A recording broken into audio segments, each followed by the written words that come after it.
Welcome on board the Newstrack. I'm Rahul Kanwal. Over the past several weeks, as the India-China border face-off continues to get more and more intense, there have been multiple questions in people's minds about what really is going on along the line of actual control, which is a very complex question to be able to answer because there is no clearly defined line of actual control.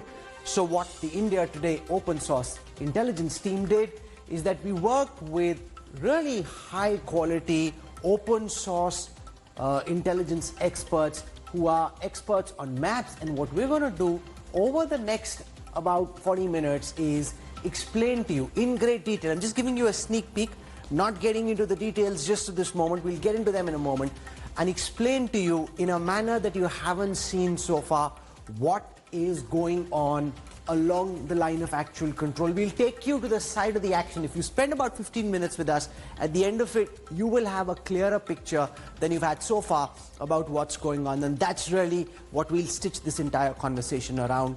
Here are a quick look at our top focus tonight. It's the biggest military build-up since 1962. Two nuclear-armed forces are locked in a tense standoff. Troops are being rushed to the India-China border. From Ladakh to Arunachal, we take you tonight to the heart of the conflict zone and expose China's cartographic aggression.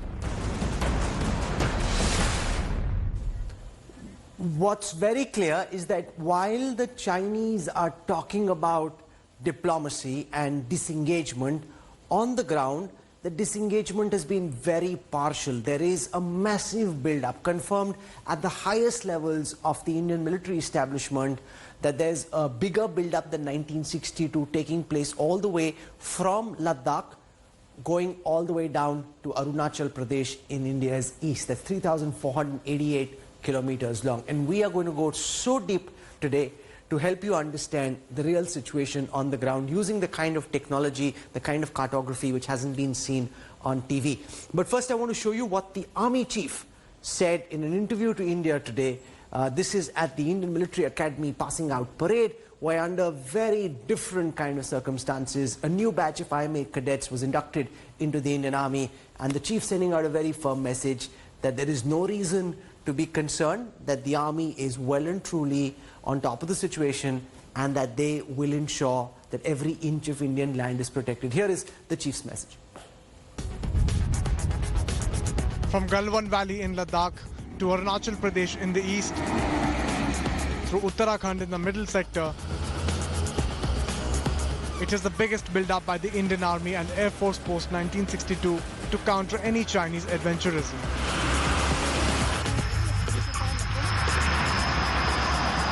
Indian Air Force has reactivated and operationalized multiple airfields, including the latest at Chinyalisore, Uttarakhand, where an AN-32 transport aircraft landed successfully 3 days ago. With India swiftly undertaking a massive mirror deployment exercise, the Chinese army too has agreed to gradual disengagement of their troops. Both sides are disengaging in a phased manner. We have started from the north, from the area of the Galwan River, where a lot of disengagement has happened. It has been a very fruitful dialogue that we have had, and as I said, it will continue, and by and by, the situation will keep improving as we go on. Indian and Chinese army troops are confronting each other at patrol point 14, 15 and 17A, and the disengagement has begun here. According to sources, after the meeting of top field commanders, troops have disengaged and mutually moved back from the standoff. We are having a series of talks, which started with the Corps Commander level talks on the 6th of this month.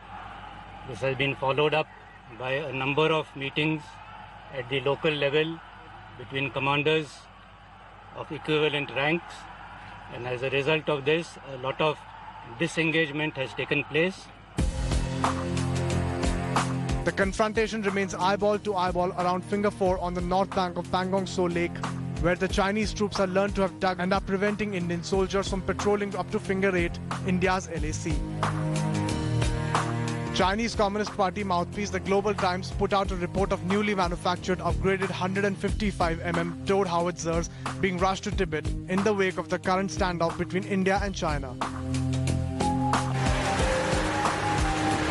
Beijing wants India to stop road construction activity, especially feeder roads from Darbuk-Shok DBO Road to the LAC at Galwan. But recently, General V.K. Singh, Minister of State for Road Transport and former Army Chief, told India Today that road construction activity will continue. What is being tried out by China is posturing, and posturing to divert attention. It is not going to affect road construction, it is not going to affect the way we are deployed, it is not going to affect anything at all. In fact, Jharkhand Chief Minister Hemant Soren flagged off the first train carrying 1,100 labourers from Dumka to Udhampur for road construction in Ladakh. With Manjeet Negi and Gaurav Sawant, Bureau Report, India Today.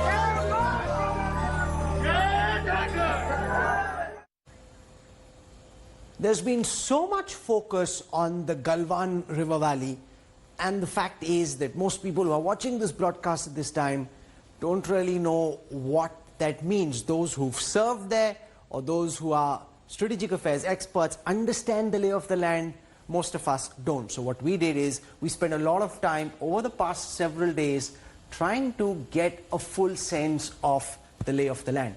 And over these 4 maps, I will try and explain to you what's happening on the ground in PP14, which is what the Army Chief just spoke about. I want to welcome first, before I start diving into these maps, our guests who are joining us on this broadcast, starting with General Ata Hasnain. He's been former General Officer Commanding of the 15 Corps in Srinagar. General Hasnain, welcome. With us on this broadcast is Nitin A Gokhale. He's the Editor-in-Chief of Stratnews Global, one of India's best-known defense journalists. We've got Ajai Shukla, former military veteran. He has been writing extensively on the current situation, and he has a very, very different version from the one that's also being looked at. We have with us, and I want to introduce to our viewers to Rohit Vats. Rohit Vats is an open source map expert. I mean, this is not what he does full-time, but he comes from a military family and is deeply enthusiastic about cartography. So our producers and I have worked over the last several days with Rohit in trying to put this map together for you, which I'll start explaining to you. And to get a sense of what the government is saying and how the army views what's happening currently, we have Gaurav Sawant, our strategic affairs editor. So welcome everyone. Let's start taking you to patrol point 14. But what I want to do first, and I want one camera to focus just on the map so that our viewers can see this. This is the overall map of Jammu and Kashmir. So this black line that you see is the line of control, which is the India-Pakistan de facto arrangement, where you got the Indian army on this side, you got the Pakistani army on the other side. This red that you see marked out is the Jammu and Kashmir area. This is the state of Jammu and Kashmir. This entire area is Ladakh. This whole place is Ladakh, and close, the dotted line is the line of actual control, and this very close to the LAC is the Galwan face point. So this is the overall lay of the land. Now let's just start one by one getting closer to Galwan point 14. Now this is the overall map just of the general area of Ladakh. This is Leh, where many of us have been on holidays, and one of the most stunning places in our country.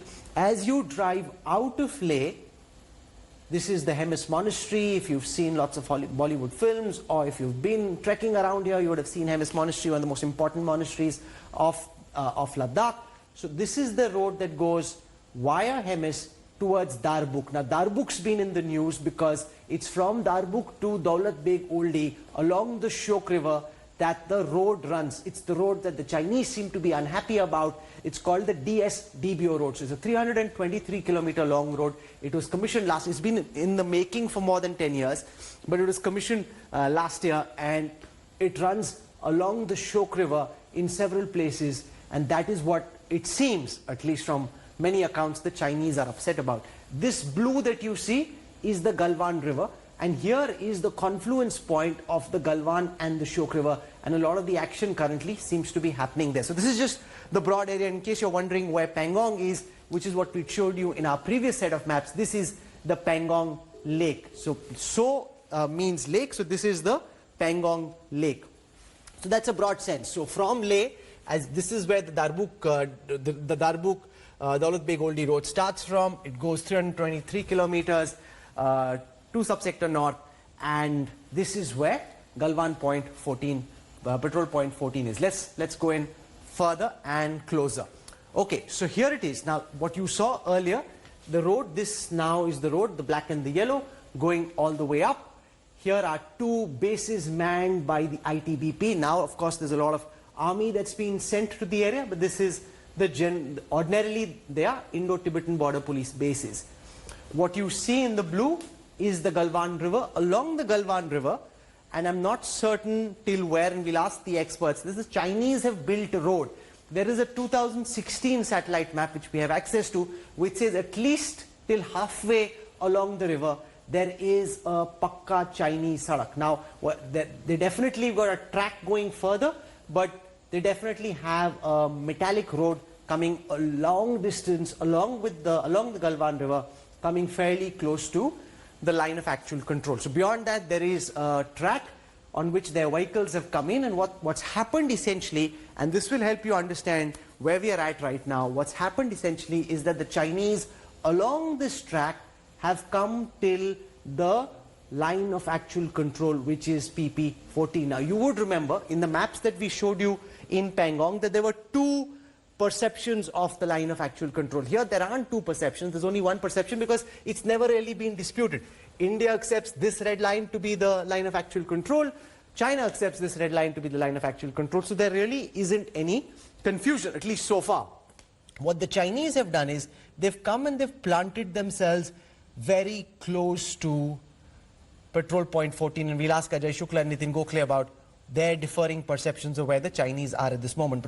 But the advantage of being at Patrol Point 14 is that you overlook the Indian road, this DSDBO road. Now I want to go further. So basically, the Chinese are actually coming from these two Chinese posts. So along the Galwan River, as you go further back, there are two Chinese posts. Their base is this PLA base, Huishan, if that's the pronunciation. Huishan is their main base. From there, they've got two posts. Where you got, this is the Chinese post 1, this is the Chinese post 2, both are along the road that goes up to Galwan Flashpoint, and using from their post, the Chinese have come much further. Ordinarily, the Chinese are at the post and they tend to go patrolling, as do the Indians. Now, this is the Shyok River marked out in blue. This is the confluence of the Galwan and the Shyok River, and that's where PP14 is. I want to just go slightly deeper so that you get an even better sense of what's happening closer. Okay, just bear with me. Okay, here we go. So this is now really tight. Now this will help you understand the situation even better. Here is the Galwan River. It comes and meets the Shyok River. This is the point of confluence. These are the bases of the Indo-Tibetan Border Police. This is the DSDBO road. The problem with the Chinese sitting here is that they overlook the Indian road, and that, if you remember our coverage from the Kargil war, is a big problem, because if you're sitting on the heights overlooking the road, you can, with the help of mortars or with the help of artillery, dominate that road. And this road is very crucial because I showed you it goes up to Daulat Beg Oldie, which is a very, very crucial strategic Indian road, which ultimately also helps us send our logistics and equipment for the Siachen Glacier. So dominating this road, which at this moment is the only road we have in this area, attempts are being made to make another road, but that's a different matter. Right now, this is the only road there is, impacts our ability to service the Siachen Glacier. So this is broadly what we've been able to try and put together to give you a sense of why the Chinese being here, overlooking the DSDBO road, is so problematic. I want to go first to Rohit Vats. He helped us, as I said, bring these maps together. So Rohit, thank you for the effort that you made, and welcome to India today. I want you to give us some sense of the lay of the land. Shyok, as I read in your very interesting piece, is called the river of death. Explain why it's the river of death, and explain why the Chinese being where they are is so problematic. Rohit. Okay. So, see, historically, Leh has been the center of, all the caravans that used to go from Ladakh region to Yarkand and Kashgar in the Xinjiang province of China. And there were two main routes that you could take from Leh to reach these destinations. Now, the winter route was along the Shyok River, where you went from Leh, crossed the Changla Pass on the Ladakh range, went down to Darbuk, then Shaik village, and then primarily along the alignment of the Shyok River, you exited at a point called Margo, and then to Depsang Plains, DPO, Karakoram Pass, and further on to Yarkand or Kashgar or Hotan. That is what it was. The other route was the summer route, which used to go from Leh across Khardungla to Nubra Valley, Sasoma, Sasirla, and then again, to Margo and henceforth to Depsang Plains, DBO, and the Karakoram Pass. Now, interestingly, why the Shayok route was the winter route was because during the summer season, now Shayok is fed by multiple glaciers, and during the summer season, the river used to has the water level in the river is very high, and it flows in multiple channels. So the caravan had to cross the river at multiple points, along the route, and which used to take its toll in terms of men and material. So hence, it got the name of River of Death. So nobody, unless until it was, an emergency, nobody would take this route during the summer season. And this is also where, in this general area, the 1962 war also saw some episodes play out in roughly the same general area. Tell us a little bit about that. During the 1962 war, in very interestingly, the battle that happened between the Indian Army and the Chinese happened towards the mouth of the river. In your map, the general map where you have the Galwan River pointer, where the river takes a a very sharp U-turn. There is a place called Samzungling. It was a Chinese base in that area, and as part of a forward policy, we had some troops which were pushed into this area, who established a post very close to the Chinese post, and post that of course when the Chinese attacked us on 20th October 1962. That post was wiped out. There was a very stiff battle over 24-hour period. We suffered very large casualties. 38 men out of 68 of Alpha Company of 5 Jat under Major H.S. Hasnain was wiped out. The company commander was taken POW, and that was the end of action in that particular area. Interestingly, even during in the period prior to 1962 war, the patrol which went up to establish that post, that went up from the hot springs area, because going up the Galwan area was considered to be extremely difficult because it is a very narrow gorge, and it was almost considered impossible to go up that gorge, and a patrol was sent from the hot springs area to establish that post. And broadly, if my understanding is correct, since 1962, for the large part, this entire valley has been quite peaceful, unlike, say, what's happening in Pangong, where there are virtually every year some differences between the patrolling parties and they come face to face. In this area, largely, it's been peaceful, and therefore there is actually only one LAC and there's no differing opinion about where the LAC runs from. Rohit? Yes, because after that action happened, there has been no action in this area. And the Chinese, they pushed their LAC as far west as possible because they wanted to occupy the highest possible ridgeline in this area. And in this section of the Karakoram range, which is Galwan River is one possible access point that can go from Shayok towards the Aksai Chin, where Chinese have their main infrastructure. So they did not want that to happen, because their ultimate aim was to establish a claim line which passed through all the mountains and ridge lines, which gave maximum depth to their highway, the G219, which runs through Aksai Chin and then of course their part of Tibet. So they pushed it as far west as possible, and today it runs along this ridge line in the area. And this is where it has been for all these years, and there has been no activity in this area so far. So that's very interesting what Rohit's put together in terms of the history of this area and how it's been peaceful so far. Now, we know that there have been talks between Indian military leaders and Chinese army personnel, and also diplomatic engagement. And now there are two views. And I want to bring both of those views out, and I'll start with Nitin Gokhale. If you can refer, Nitin, and I'll come to the third map. Okay, I'll come to this map.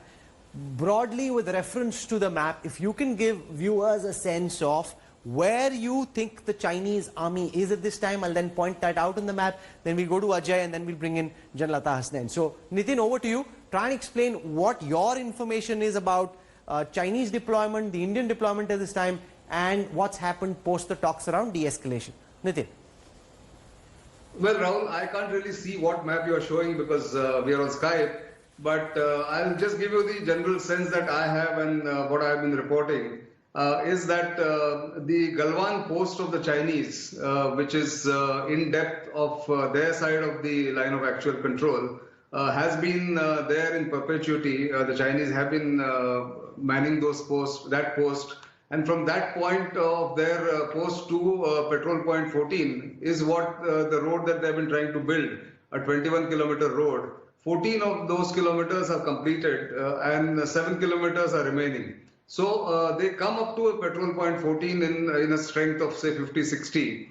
And they had an encounter with Indian forces on 6th of May at Petrol Point 14. And then, of course, after that standoff and the banner drill and some jostling, they went back to their respective areas. So currently, on the Chinese side, the in-depth deployment of forces is on their side, and India has mirrored that deployment on its own side near the Shiok River. If they have brought in artillery guns, 18 of them, maybe India's got 20 of them there already. So after the first encounter on 6th of May and then one small meeting at Petrol Point 14, there has been no further ingress near or across the line of actual control is my information. And therefore, after these talks over the last 1 week since Monday to now, today, Saturday, the disengagement in dribs and drabs on both sides in depth, which people have built up on both sides, has started. If Chinese have taken away 10 vehicles, for instance, India has also brought back 10 vehicles to its own areas in the peacetime locations. So there is no, as far as I am concerned, as far as my information goes, there is no control taken by the Chinese of the so-called heights near that confluence of Shiok and Galwan River or the areas around it. The talks are on, and I think the disengagement has already been decided. Okay, the only point of contention remains at Pangong Lake. That's what I can tell you right now. Okay, so I just want to explain to viewers using this map what Nitin Gokhale just said. What he's saying is, and if you can come in close, that from these two Chinese posts, from post 1 and post 2, earlier in the month of May, the Chinese army marched along these posts and came and sat on Patrol Point 14. And the Indian army and the ITBP came from the other side across the river, and this is where the clash happened. And at this moment, the Chinese army is at PP 14. Nitin says that they've pulled back. So while we've built up hugely on our side of the LAC, he's saying that the Chinese army has pulled back. He also makes the point that, in his view, the Chinese are not dominating the heights. These are the heights. That's the mountain tops. If you're sitting on top, you can see very clearly what's happening on the road. So he says that they're not dominating the heights. That's one view on the current situation.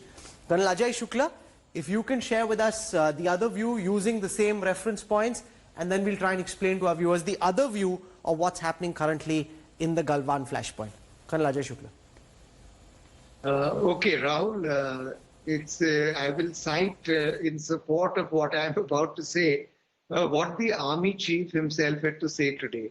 He said that a great deal of disengagement has taken place in the Galwan Valley, in the Galwan River area. I would put to you a simple point that every military man or woman would understand, and that is, for disengagement to happen, there has to first be engagement.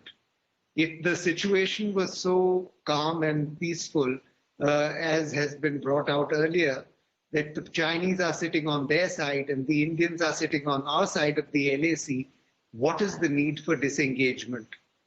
If there is only occupation, when occupation takes place of a different sort of claimed territory, and troops come into contact with one another and they are in a situation that looks likely to be inflamed and to brew up into a clash, that's when the need for disengagement comes. And what has happened in the Galwan Valley is that the Chinese have come in, they have occupied the heights on either side of the Galwan River. As you brought out earlier in the program, they are overlooking the shoulders of the Galwan River at the point at what is known as the Galwan Shiok Junction, from where the Chinese soldiers who are sitting on the heights can overlook and see the highway, and if necessary, bring down artillery fire and so on. All the same problems that took place in 1999 when the Pakistanis overlooked the Kargil highway. So in addition to occupying the heights and refusing to disengage, so far they have not disengaged according to the Army's own SITREPs, situation reports that are sent every day. They have, in addition to that, extended a road that they were building that was mentioned earlier in this program. That road is being extended into the Galwan Valley. The Chinese are occupying defenses, building bunkers and so on. I'm not even going to talk about what is happening at Pangong, which is an even worse situation. Let's just talk about the Galwan River Valley for now, because that has a strategic dimension in that it overlooks that crucial Indian road. But disengagement, as the Army Chief brought out today, is not taking place in any significant manner, and the Chinese seem likely to be staying there, at least for the time being. What their long-term intentions are, we don't know. We'll have to wait and see. Reading the Chinese tea leaves is never easy, but for now, there is no disengagement. Okay, so let me just explain to our viewers, again on this map, what Ajai Shukla is giving us as his perception of the current situation. So the first thing he says is that this road, which was earlier marked out till here, which was a Pakka Sadak, has now been extended by the Chinese.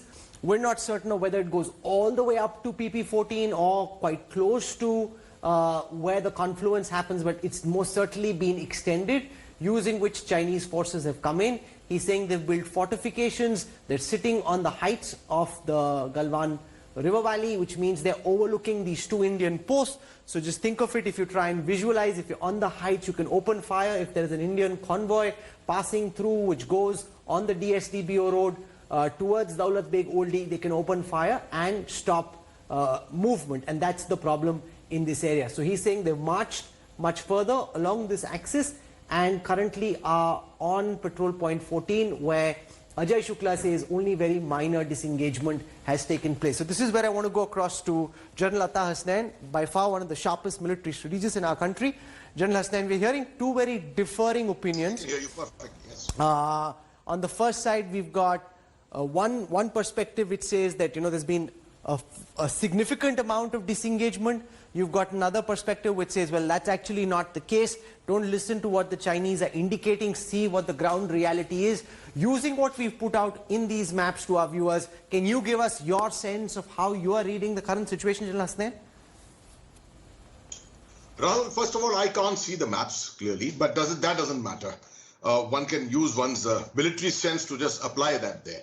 And my ground knowledge of that area isn't absolutely impeccable. It's more of the Pangong area, but I can give you a military appreciation of that.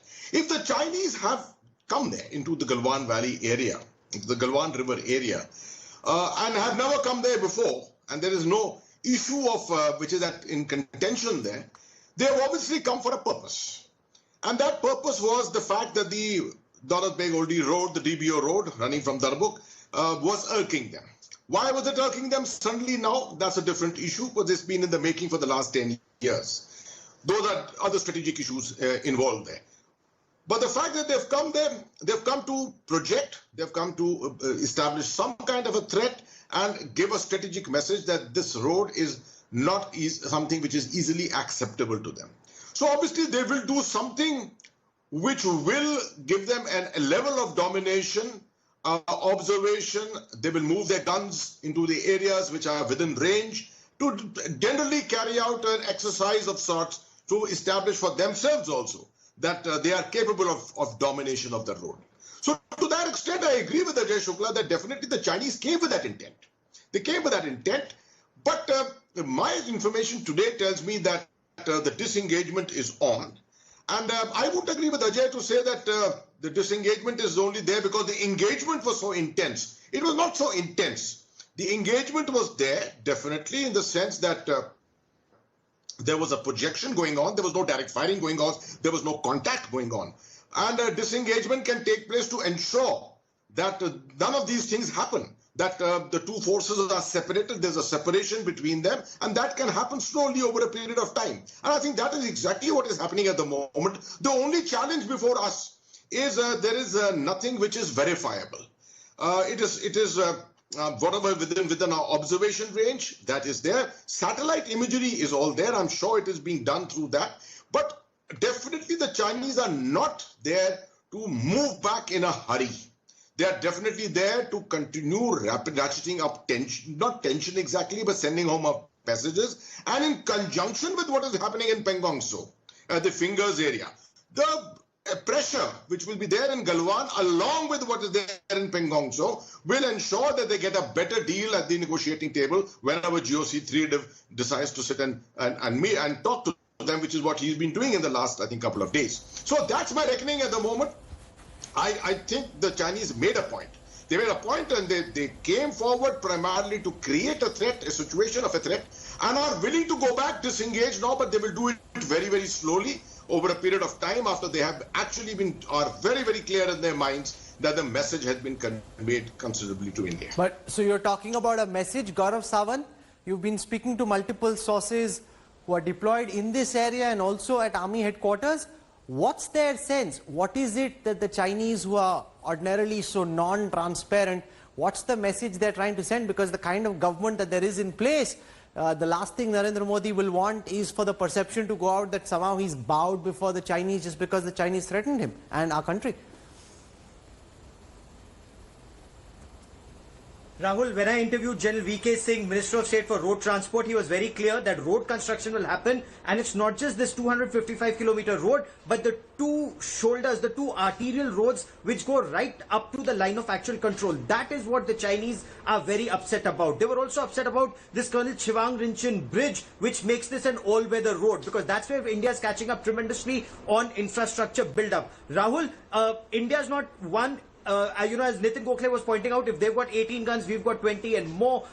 Number deployment is one part. But if I may, 2013, Chinese had done similar stuff that come into our territory. That's the time, General Huda was army commander. Indians went into Chinese territory, set up a tin shed there and occupied some of their territory. Then there were negotiations and then there was a mutual pullback. The same has happened in Rakinala area in the past. So, there is a template. This time it's happening at a much bigger scale, but even the counter reaction is at an equally big scale, Rahul. So, while some bits of information filter out, and the Chinese are also playing a lot of mind games at this point of time by putting out pictures of the multi-barrel rocket launchers or 155mm howitzers or the aircraft coming into this area, there is a counter build up on the Indian side too, and then it takes two to tango. Negotiations will happen. It may last through the entire campaign season. Maybe the pullback happens all the way up to September, October, November. But that's where India is deployed for the long haul. Is China prepared for it? But as you very rightly pointed out, from what my sources in the army are telling me, not an inch of land will be ceded either here or even in the Pangong area, which we will talk about subsequently, where the Chinese are not letting us go beyond Finger 4.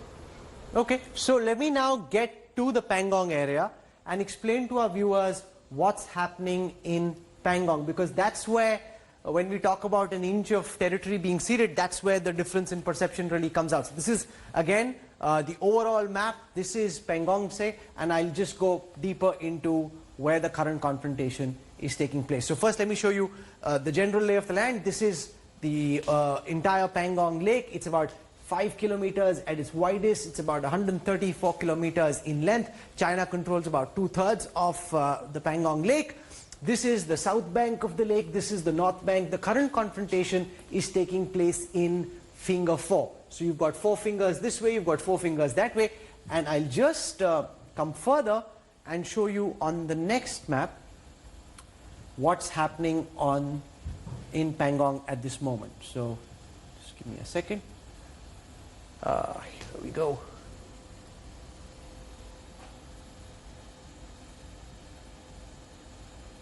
So in Pangong, the Chinese have essentially come up till finger 4. Now the difference is that India used to patrol all the way up till finger 8. So here it is now on your screen, the map that I need now our guests to start talking about. So we spent some time in the Galwan sector. This is where there is a very intense confrontation taking place as well. Bear with me for a minute as I try and explain this to you, and then we'll go across to our guests. So here you see this purple line is the Chinese perception of the line of actual control. This purple line is the Indian perception of the line of actual control. In summers gone by, Indian troops used to patrol all the way up till finger 8. They did so either walking along this path or on boats, but they used to go all the way up till finger 8. What the Chinese have done this summer is that they've come from these two Chinese bases, the Shijap 1 and 2, and they've come all the way down to finger 4. So this entire area, which is about 8 kilometers in length, is now in Chinese domination, and they're not allowing the Indian army to patrol this area, which they used to do earlier. So this is finger 1, finger 2. We've got a post here near finger 3, and there's a base from this post which comes somewhere closer to finger 4, and then the road ends. Unfortunately, we don't have a road all the way down because it's a very, very narrow ledge. So it's a kacha rasta, but it comes down here till finger 4. And ordinarily, we'd have the Indian army going up till finger 8. The Chinese have currently come and sat here, and we can talk to our guests about what's happening in finger 4. And that's where there is a confrontation. So they're not allowing us to move further. India claims this entire land. China claims this land. Ordinarily, you'd have patrols coming on both sides, but you wouldn't have the Chinese coming all the way down till their perception of the line of actual control. So I first want to go across again to Nitin Gokhale. If Nitin, you can explain your understanding and your reading of the situation in the Pangong area at this moment. It's very simple, Rahul, that I've said a number of times on my own programs. In fact, this map first was explained on my program by Colonel Dinny, who was commanding there until 2017. Beautifully explained the different perceptions of the LAC. The clear point is that the Chinese, yes, they have come and sat along that road, which is from between finger 4 and finger 8, and India has not been able to go there. But the Chinese have a complaint that they have conveyed to India that in October 2019, the Kumaunis who are deployed at that point right now, the Kumauni battalion, which is at Pangangso, had actually found a way up the ridge from finger 4 and had reached up to finger 7 behind the Chinese lines, which not only alarmed them but upset them no end. And then they must have decided at that point in time that we will come and sit between these two fingers and then negotiate whatever they need to do. So this is an ongoing thing. They have built that road, remember, in 1999 when there was one single battalion in Eastern Ladakh when India was concentrated in evicting the intruders in Kargil. So it's not something that they have done now. They have come and sat there. This is the most contentious point, and on this point there will be another 3-star or Lieutenant General levels meeting is what I hear, and that is where I think the negotiations will go on. It might take time, but that's the situation right now. Colonel Ajai Shukla, your sense of the intensity of the build-up and India's response and the current situation between finger 4 and finger 8 and India's build-up on the Indian side where we are deployed. See, Rahul, what you're hearing now about, the Chinese having occupied up to finger 4 and this is going to take a long time and we can't really say, once the meetings take place, we'll know. This is a long way off from the government's initial position, which was this position of denial that the Chinese had not come in at all and occupied any territory. Now, at least, thank heavens, there is some realization that they cannot keep denying this, and that is the first step towards actually dealing with the problem, which needs to be done. As a red-blooded Indian, I've got to say, my blood boils at the thought of Chinese coming and sitting on our territory and are not doing anything. So some steps will have to be taken. But coming directly to the question you asked, the Chinese have built up significantly in the Pangongso area. Finger 4 is a dominating feature that prevents the Indians who are at finger 3 and finger 4 from actually looking back and looking ahead at the other fingers 5, 6, and 7, and 8. So not only are they blocking us physically, but they have blocked Indian soldiers visually from looking at the territory beyond over there.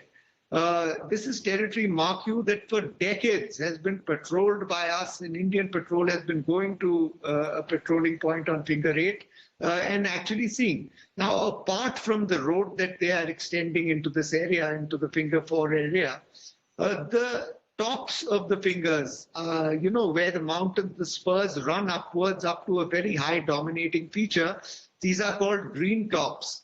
The Chinese have occupied this area as well. So they are now dominating not just the fingers, but the overall area on top as well. So, I mean, there's clearly a lot of thought has gone in before the Chinese actually came in. They would have given all these objectives to various troops, companies, and battalions that they actually came in. And it's not surprising that we've been caught short, because we just didn't believe that such a thing was going to happen. Now to actually get up and sort of deal with the situation is what is our lot.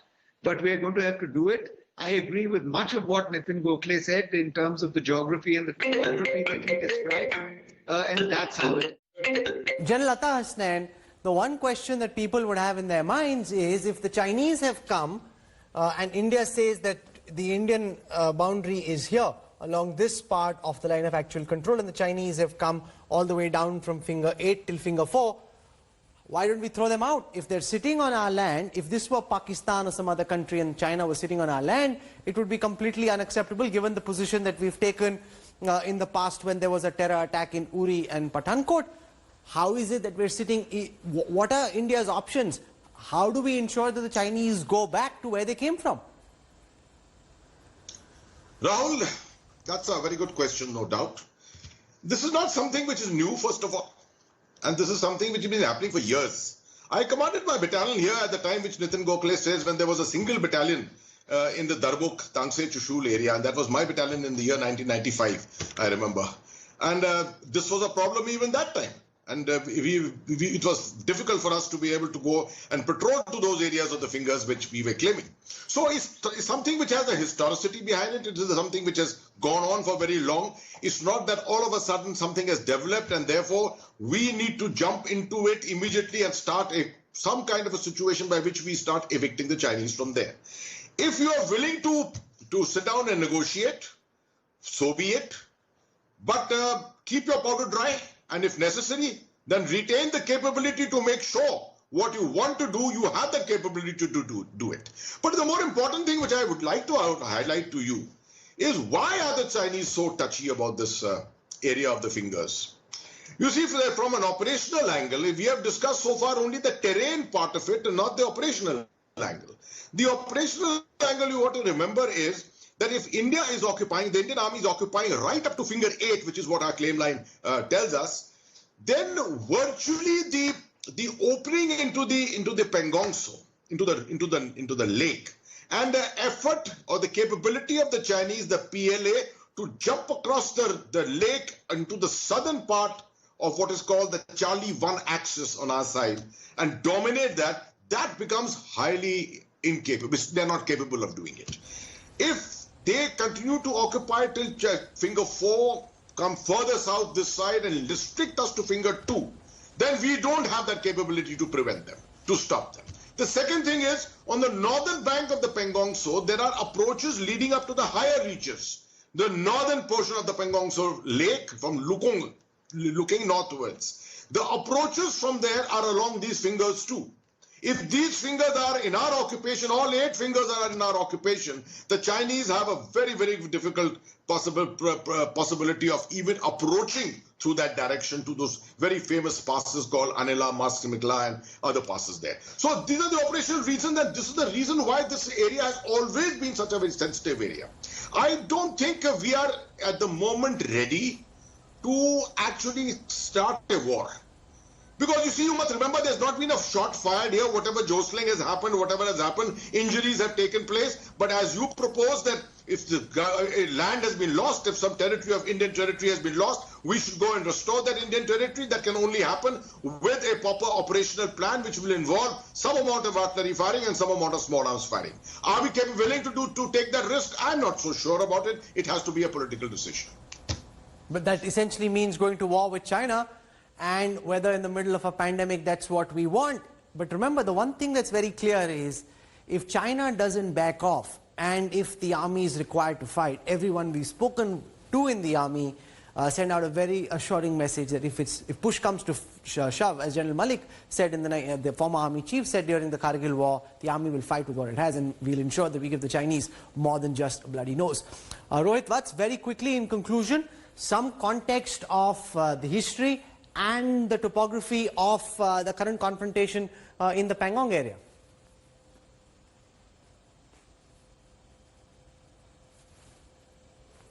Rohit? Okay.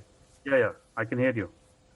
See, in the Pangong area, what we need to understand, as Lieutenant Hasnain has said, that Chinese lack depth in that area, and if we were to go up to finger 8, then we restrict them severely in that entire area. To the north of this Pangong sector is the Anila Pass, through which the LAC passes, and which is sort of a backdoor entry into this entire area. Tomorrow, if push comes to shove, the Indian Army has the option of going down that pass, and it can encircle the entire Chinese presence in the Pangong area, coming up to the Khurnak Fort, which is their main node in this entire area, which is the largest base that they have. And one more point, as far as this LAC perception is concerned, the history behind that is that in 1962, Sirijap is where the Indo-China battle happened between troops of 1/8 GR, where Major Dhan Singh Thapa got his PVC. That is where the conflict happened. So, as per India, that is where the Chinese were in 1962 when the ceasefire happened, and that is where the LAC should have been. The Chinese have come up to finger 4 because they now, as is their want, they want to give more depth to all their positions. And that is what they want to do and claim area up to finger 4.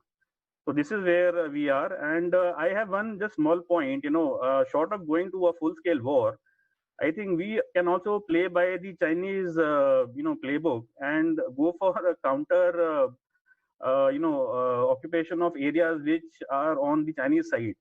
The Chinese policy has been that very important point that Rohit makes, that there are so many places where the Indian army enjoys a tactical edge over the Chinese army, and if they can come into places where they feel the Indian army is relatively weak, we can go in on the other side as well. What we did over the past 45 minutes is give you a broad sense of what's actually happening along these points of confrontation.